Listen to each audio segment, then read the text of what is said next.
Welcome to part 2 of GIMP and of color splash on GIMP.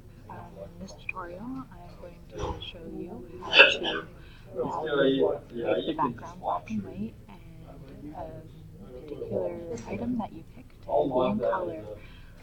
So let's begin. So here you go into duplicate. Tom, have you seen that in just today, or have you seen it in other days? You just don't have any sound? And you go under colors, and then you go under desaturate and desaturate. What desaturate does, it makes the color disappear. It makes the image black and white. So then you click over here on your layer. Now this is called destructive editing. Is when you change the picture without destructively editing it, and you can with non-destructive editing, you can actually go back and make changes, but with destructive editing, you can't go back. So you add a layer mask, you make sure it's black, full transparency, and click add. Anybody now else? To change this to black.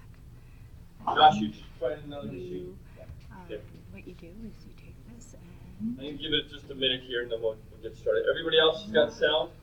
No. And you go through. I could have probably messed it up. So did it prompt you? It did, then I unplugged it and I put it back in. So you got a headset. And it's, we'll just say it's earbuds. You go back. Okay. So let's see if we actually hear this. Okay, so we've got sound there. Now it'll just be a matter of us recording. So we'll probably so, and then again, white. You'll be okay. Change it to just log in. white.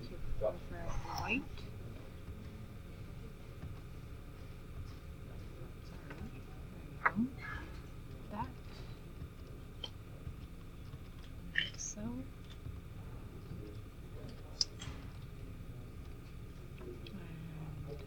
And again, the opposite. Because black makes it transparent. White erases color where you made a mistake in the pixel.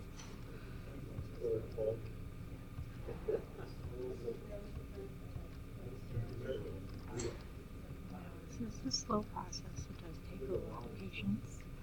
Just like my first video, I explained.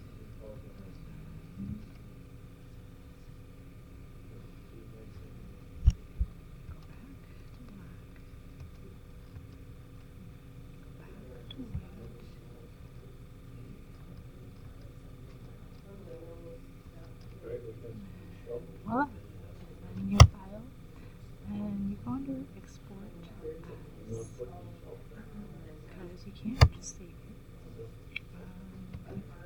Here, export, and you just click export. Oh, I did that wrong. So what you do, sorry, is you go under export as. Oh, it is a JPEG. So what you would have done is select the files and pick the JPEG. Any left, Josh? Yeah, just log it in. Or PNG. Or Okay, so we're going to actually use I'm going to export it as we're going to use a program called Screencast-O-Matic. that's the end of The the free tutorial. version is quite good.